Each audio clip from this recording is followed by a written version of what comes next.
Safety. The nominees, Xavier McKinney of Green Bay, 8 interceptions, 60 tackles. Hasn't posted on IG since August. He's locked in. He's in 0 dark 30 mode. It's been August. Like him. Kyle Hamilton, one of my favorite football players. Solid third year. He's around doing everything. I think he's a really good football player. Great tackler. Makes big plays. He covers tight ends, too. He can cover. And he's a big guy as well. Those are the hardest guys to get open against, are the guys that are quick and then also big and lanky, because that's my skill set. That I use my length and my size to my advantage. And then when you got a guy like Kyle Hamilton, who's a bigger safety who can stay with you, it makes it tough. Annoying. It's annoying. There you go. You hit it right on. It's annoying. It's like he's always there because you're so used to giving a little shove to a little guy and then the ball being there and they can't reach and, deflect the pass. Well, Kyle Hamilton has that length that he can reach and deflect the pass sense. So it is annoying. It's like that bug, that fly that's always around the house that you can't just swat away. Without a doubt. I agree with 1,000%. Kyle Hamilton's that. Brian Branch is a nominee from Detroit. I mean, he's not only a baller, but he's one of the guys that stayed healthy on that defense. One of like 3. Unlike most of Detroit's defense. Yeah. Yeah. That was unfortunate, though. I think they would have won the Super Bowl. Yeah. That was unfortunate to see so many injuries. That's why it's hard to win a Super Bowl. That's what people don't realize. Everything's got to go the right way. It really does. Buda Baker of Arizona, nominee, sick name. 95 solo tackles. Reminds me of Bob Sanders back in the day. Remember Bobby Sanders from Indianapolis? I do. He was kind of like, he was shorter, but he was more thick. He was jacked. I know, but he just was like a torpedo. Like he would just come down. He didn't care about his body and he would blow himself up. Didn't play many games because he literally blew himself up. But that's how Buda Baker plays to me. He plays like downhill, full speed all the time. Kind of like an Earl Thomas. Back in the day when he was on Seattle. Like Earl Thomas. And then Reed Blankenship, Philadelphia. Exciting White, third year, 4 interceptions. Got to put him on a nominee. And then our alumni nominee, Rodney Harrison. The 2003, 2002, the 2004 Rodney Harrison. Just always laying the wood over the middle. How much did Bill talk about Rodney, Jules? I mean, we talk anytime we were starting pads, practice, like that was like clockwork every fucking, look, this is where it separates people. They're not in underwear. Guys like Rodney Harrison would fucking hit you. Like, we'd always hear Rodney Harrison. But Rodney was also around. And I liked Rodney because I remember him talking to some of the younger DBs, like putting them in their place, young guys that were young-minded. I think he should be in the Hall of Fame. He should definitely be in the Hall of Fame. He should be. All-around good player. My first team for safety, Kyle Hamilton. I think he's a baller. Third year. He's got to stay healthy. Continue to get that defense going. They always find, Baltimore always finds a secondary guy and a linebacker. And they got themselves the secondary guy. And the second team, all dudes, safety. I'm pretty sure you're going to agree with me here, Jules. We love his name. Love the way that he plays the game as well. Just fearless out there, out in the backfield of the defense. And that's Buda Baker from the Arizona Cardinals, man. I mean, guy's a monster for his size, and he's just all over the place. He's always around that ball. When you're always around that football, good things happen to you, and that's what Buda Baker, brings to the defensive side of the ball. I mean, he did get chased down by DK, but DK is a long man. DK is long. He's got a stride. He's fast, and he just got paid $150 million because DK is an absolute freak of nature, Jules. Absolute. Let's go on to our next position.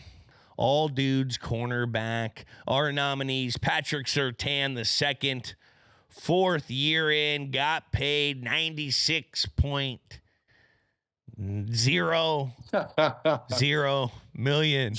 Just a lot. 96 point. You just want to say point M. $1 million extension. No one throws to him. There's a reason why. Derek Stingley Jr. out of Houston. I think he's a baller. 5 interceptions. Third year. Patriot bloodline. Grandson of Daryl Stingley. Wide receiver. Receiver. Sauce Gardner, a nominee in Buffalo Wild Wings ads. Got a cool name. Already a star. Wish he didn't have his strongest year this year, though. He didn't. It wasn't as strong, but a lot of distractions in New York this year, especially on defense. Had like 20 different coaches. Jalen Ramsey got paid 3-year, $72 million extension. Byron Murphy out of Minnesota, 6 interceptions. So I think our first team corner easy. Patrick Surtain too. Yeah, that's an easy choice. I mean, he's been the heart and soul of the Denver Broncos defense, and they don't even throw his way. Like, I wish they threw his way more to see, what type of player he is in all situations, but no one will even give him that chance because he's just that locked down. And when you're that locked down, you're getting paid as the top corner like he just did, and no one's going to throw your way because you're just that good. That's kind of like Revis's Island. Like, no one would really dare throw to that side of the field because you just know that it's not going to be possible. You're putting them in Revis Island? No, I'm just saying already? It's like Revis Island, man. All right. It's like no one throws his way, like just like Revis Island, how they wouldn't throw his way. And our second team, we're going Stingley Jr. Just because he got Patriot bloodline. I think that's cool. Anytime you got bloodline. All right, corner number 2, first team all dude nominees, Trent McDuffie.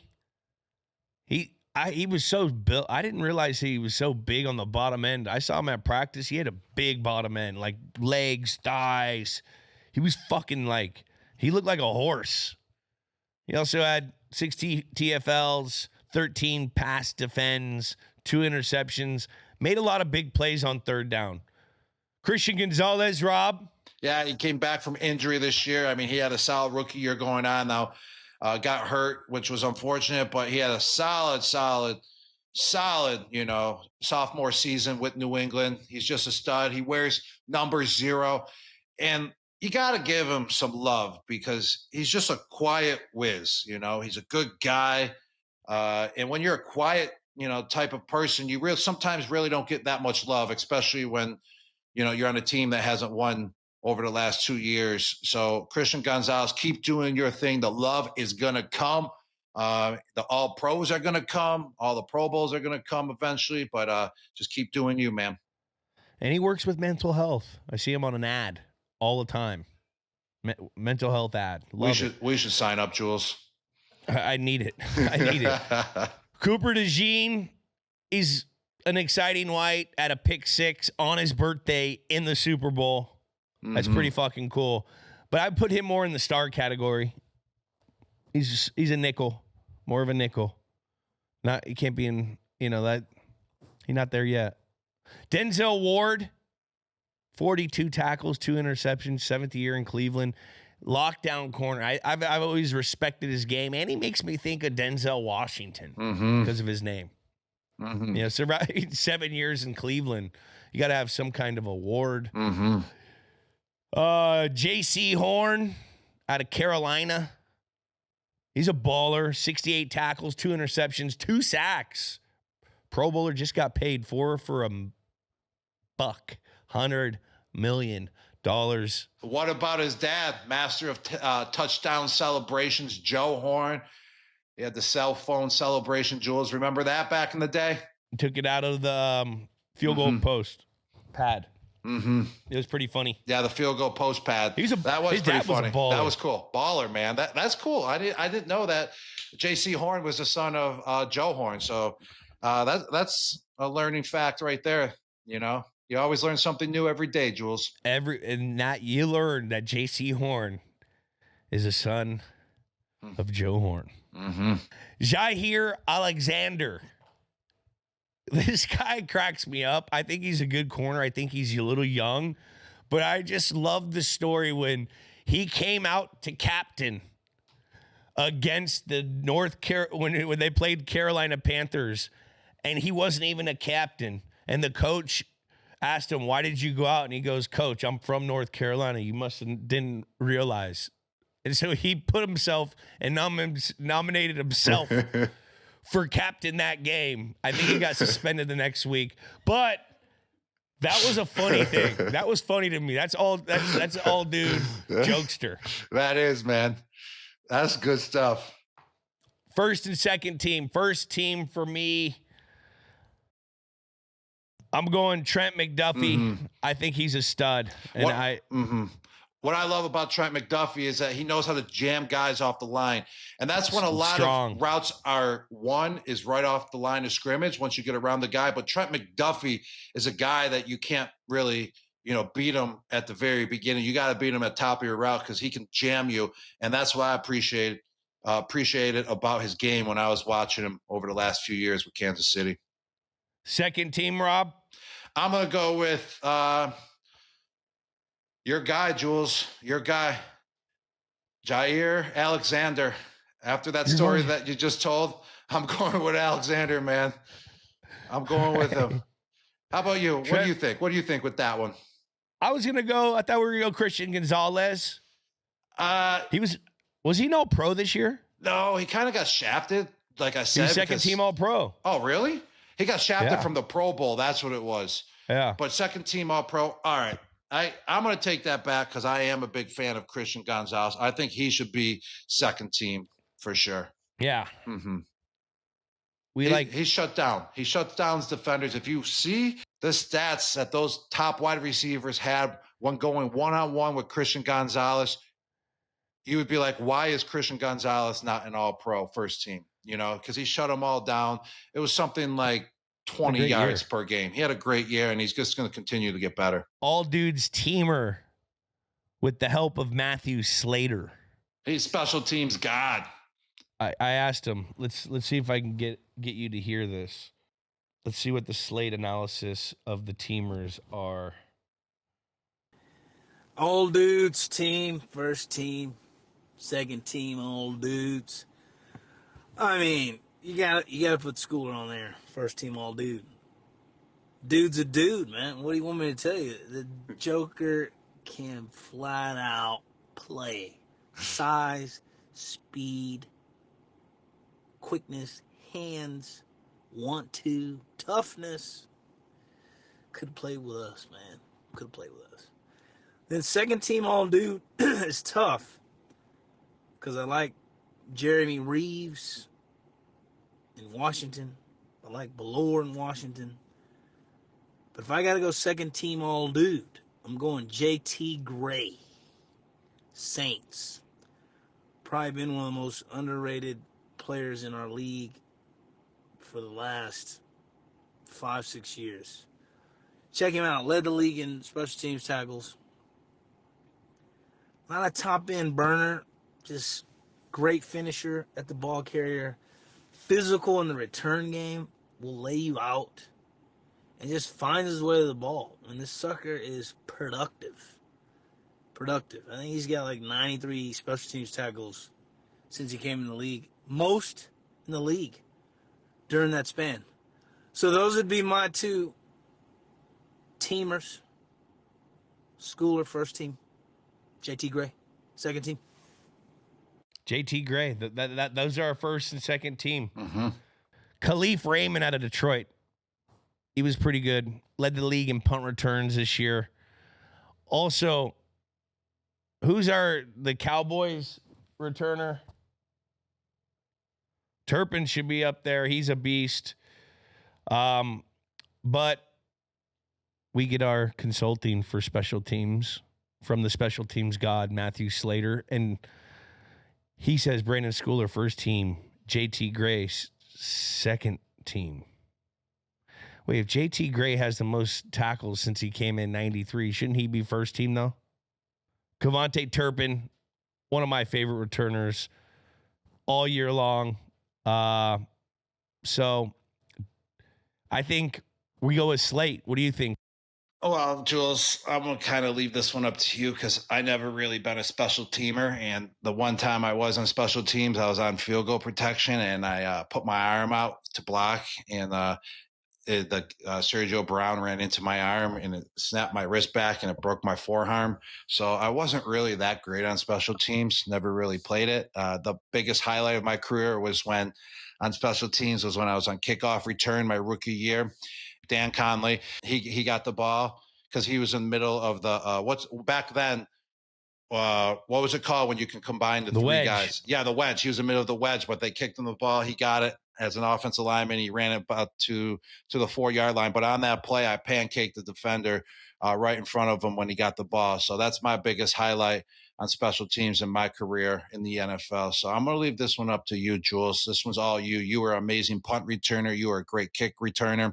You were an all-around special teams guy. So, Jules, whoever you think you got advice from Slater, you got knowledge from him, who was maybe the best special teams player of all times in NFL history.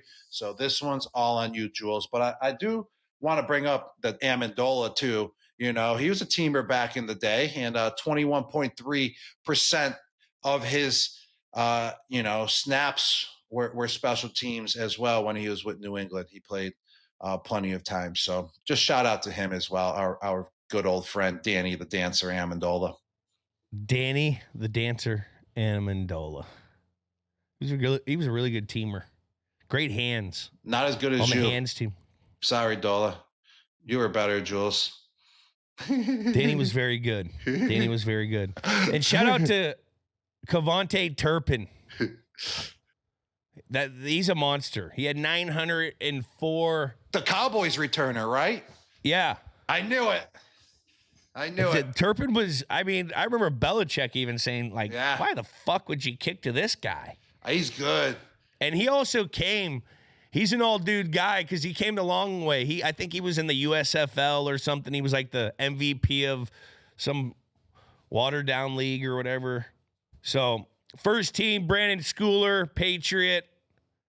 Second team, JT Gray, with the helps of Matthew Slater.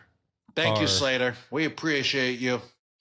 You've always been a great teammate, and you're still a great teammate, Slater. Thank you. An honorable mention, Kevontae Turpin. Mm-hmm. Guy who's electric with the ball's hand. Also, Devin Hester, one of the most electric special teamers of all time. I think it was like 2010 or 11. I had a punt return average of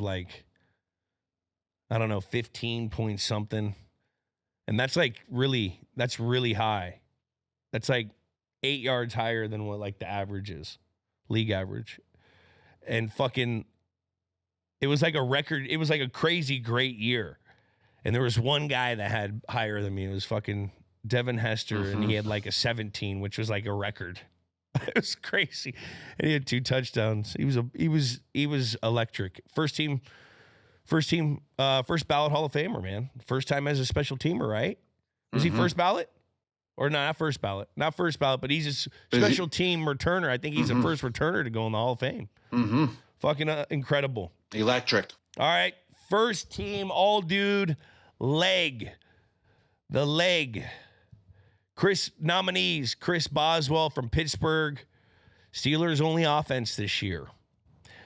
Brandon Aubrey from Dallas. Multiple 60-plus yarders this year, and he played professional soccer. Chase McLaughlin, Tampa Bay, 93.8% of the time. He hits every time. Jack Fox, Detroit punter, which is weird. I don't think they punted a lot, but he was a Pro Bowl punter. Prime Sebastian Janikowski. I could smell the vodka coming off his breath right now. Dude was an absolute unit, and He was the Polish hammer. I remember Scotty O'Brien all day just said, this guy loves vodka. Like that. All the coaches love talking about Sebastian Janikowski being an alcoholic. And he would put him right down the goddamn middle every fucking time. For like a long time. Adam Vinatieri got snubbed from the Hall of Fame. He's got to be in the Hall of Fame eventually, but he got snubbed from being a first-timer Hall of Fame. First ballot. Saquon Barkley, even though he doesn't kick, but he is Saquad. Sick legs. Harris Buckner. I mean, he's a monster. I mean, he's kicked. He was unbelievable. And you could think about what he does off the field on your own. This is a non-judging podcast. For me, I'm going first team leg, Aubrey. Shout out Jerry Jones. Find another one. Finding someone that can finally score on multiple occasions, especially past 60-plus yards, which is incredible, man. They hit a couple over 60 yards as a kicker. These kickers are just becoming stronger and just, more precise as the years go on. It's funny because kickers, they go on a streak where like weeks 1 through 7, every kicker hits everything. And then like weeks 7 through 15, like every team's looking for a new kicker. And then like the ball hardens up. The colder it gets, that ball gets a little harder to kick. We got to shout out Steve Gronkowski, man. Oh, I love Steve. Meat. I love Steve Gronkowski. I mean, he came through in the clutch plenty of times for us. Well, people don't realize Steve had like the best kicking percentage until like the last year of his career of all time. Like he was lights out. He fucked up his hip a little, and when those kickers they mess up a little something, it fucks him up, and then that's kind of where it went. But Steve was electric. He made a lot of big kicks for us. Huge. He sure did. He handled that pressure coming after Vinatieri as well, and like it was like Vinatieri was a huge loss, but like it didn't feel like a huge loss, for New England because of Gronkowski. Which that's hard to say because that's how good Adam Vinatieri was.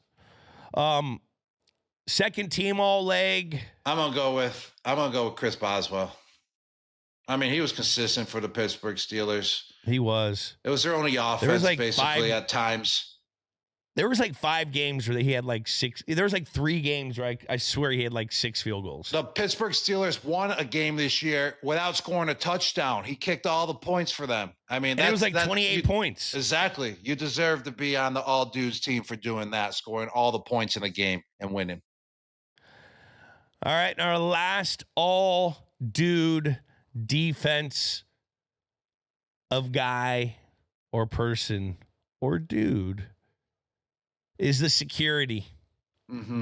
Okay. Nominees: Tua's arms home security, hired in response to league-wide break-ins. Tua hired armed security at the house. That's an all-dude moment.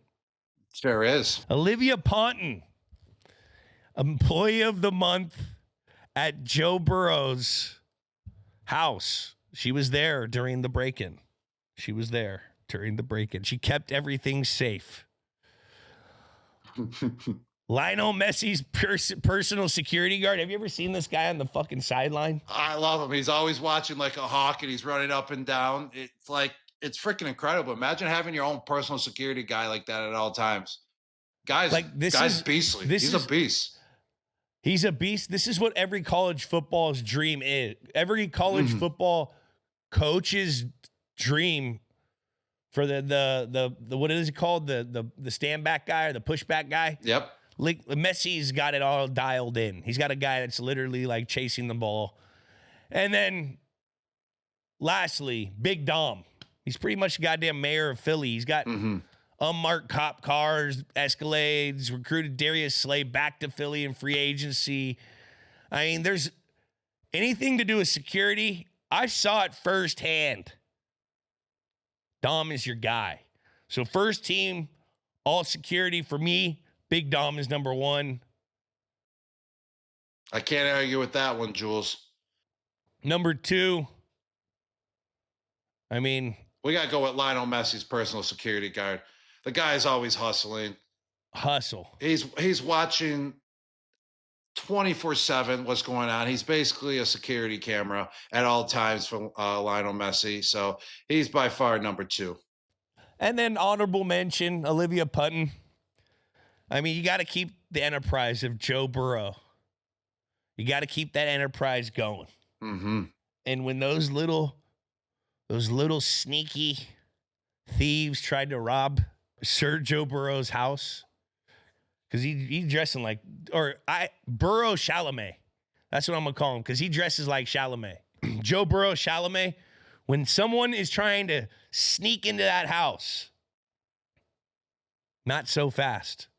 Olivia Putton's there to stop it all from going down, so he can just worry about creating the craziest amount of stats you possibly can for a quarterback.